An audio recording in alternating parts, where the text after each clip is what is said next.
સ્વસ્થ રહેવા માટેના દાદીમાના ઘરેલું ઉપાય 1. પેશાબમાં થતી બળતરા, દર્દ વગેરે જેવી મૂત્રરોગ સંબંધી સમસ્યાઓમાં શેરડીના રસનું સેવન ખૂબ જ ફાયદેમંદ સાબિત થાય છે.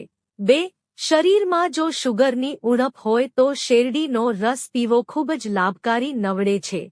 શેરડીના રસમાં ઉત્તમ પ્રકારનું લોહ તત્વ હોય છે, જે શરીરમાં ઝડપથી મિક્સ થઈને લોહી નિકમીને દૂર કરે છે. શેરડીનો રસ પીવાથી મળ સાફ આવે છે. કબજિયાત થતી નથી.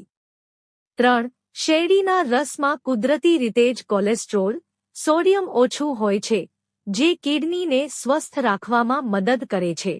4. ત્વચાને ચમકીલી બનવા માટે શેરડીના રસમાં થોડીક મુલતાની માટી નાખીને તેનો લેપ લગાવવાથી ત્વચા ચમકીલી બને છે, ખીલ થતા નથી અને દાગ ધબ્બા લાંબા સમયે દૂર થાય છે.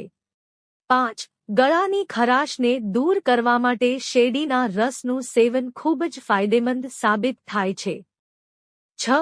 શેરડીનો રસ પીલિયા રોગોમાં રામબાણ ઇલાજ છે અને પીલિયાને જળ મૂળથી દૂર કરવાનો ગુણ ધરાવે છે. શેરડીના રસમાં આમળાનો રસ, દાડમનો રસ અને મધ મિલાવીને પીવાથી પાંડુરોગમાં ફાયદો થાય છે. 7. શેરડીનો રસ પીવાથી પેટ ભરેલું લાગે છે અને જલ્દી ભૂખ લગતી નથી. 8. શરીરમાં પાણીની ઉણપને દૂર કરવા માટે શેરડીનો રસ પીવો જોઈએ. શેરડીમાં કુદરતી ખાંડ હોય છે, જે આપણા શરીરમાં ઝડપથી મિક્સ થઈ જાય છે અને શરીરને તરત જ એનર્જી આપે છે. 9.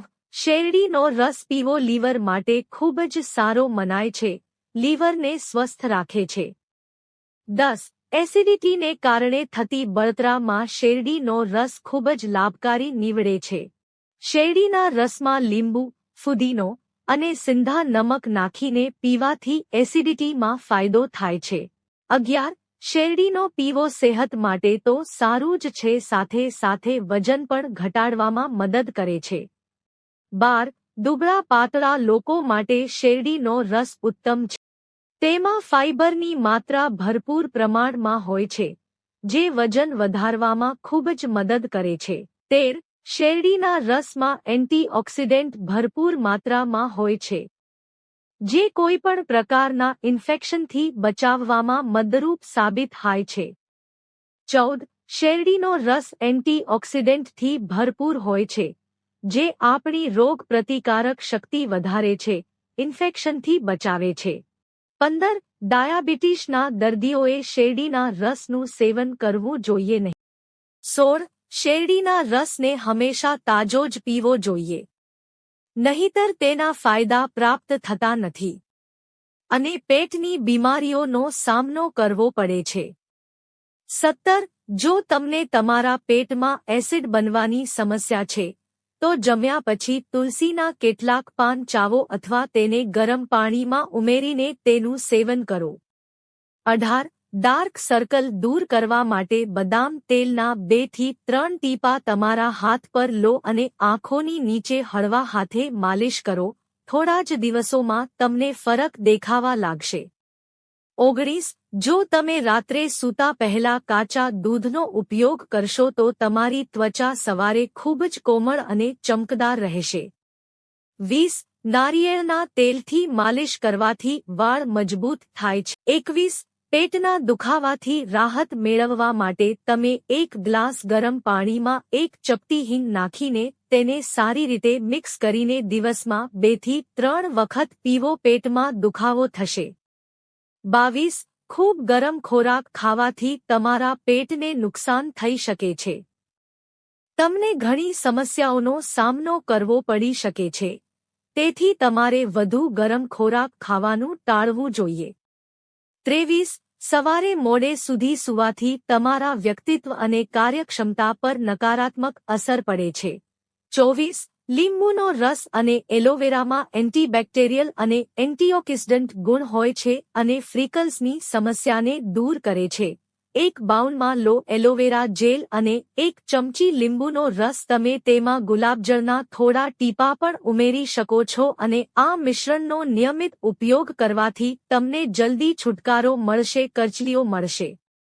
25. શિયાળાની ઋતુમાં આર્થરાઇટિસની સમસ્યા ખૂબ વધી જાય છે.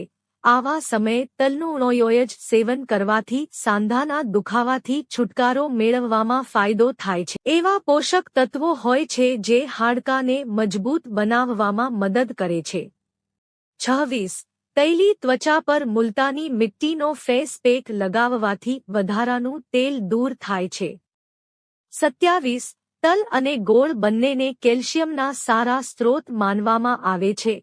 તલના લાડુને આહારમાં સામેલ કરવાથી હાડકાને નબળા પડતા અટકાવી શકાય છે. 28. દાળ અને રોટલી ખાવાથી વ્યક્તિ ભાગ્યે જ બીમાર પડે છે. 29. ધાણાના પાન ખાવાને સ્વાદિષ્ટ બનાવવાની સાથે સાથે સ્વાસ્થ્ય માટે પણ ખૂબ જ ફાયદાકારક સાબિત થાય છે. પેટનું ફૂલવું વગેરે જેવી સમસ્યાઓથી રાહત અપાવવામાં મદદ કરે છે. 30. જો તમે રાત્રે ભાતનું સેવન કરો છો તો તમને ડાયાબિટીસ, અસ્થમા જેવી બીમારીઓનો ખતરો રહે છે અને સાયન્સની સમસ્યાથી પીડિત વ્યક્તિએ પણ ભાત ખાવાનું ટાળવું જોઈએ. 31. દિવસભર થાક્યા પછી જ્યારે તમે રાત્રે સૂઈ જાઓ છો ત્યારે કોષોનું સમારકામ થાય છે, જેથી કરીને તમે તમારી જાતને બીજા દિવસ માટે તૈયાર કરી શકો. પરંતુ જ્યારે તમને પૂરતી ઊંઘ ન મળે ત્યારે કોષો કાયમી ધોરણે વૃદ્ધ થવા લાગે છે. તેના કારણે તમે થાક અને નબળાઈ અનુભવો છો. 32. ઓછી ઊંઘના કારણે શરીરમાં બળતરા થવા લાગે છે. એન્ટીબોડીઝનું ઉત્પાદન પણ ઘટે છે. આ કારણે તમે વારંવાર બીમાર પડવા માંડો છો. 33. ઊંઘ ન આવવાને કારણે એકાગ્રતામાં તકલીફ થાય છે. તાર્કિક વિચારસરણી ઘટી જાય છે. કાર્યો પૂરા કરી શકતા નથી. ઘણીવાર મૂડ ખરાબ રહે છે.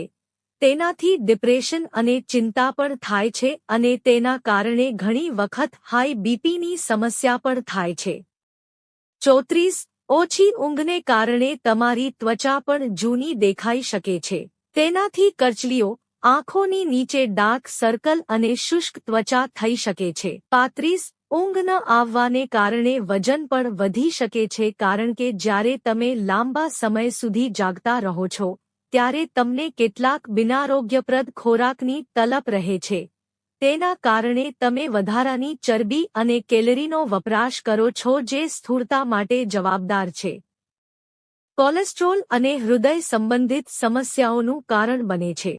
મિત્રો, જો તમને વિડિયો પસંદ આવ્યો હોય તો વિડિયોને લાઇક કરો અને ચેનલને સબસ્ક્રાઇબ કરો.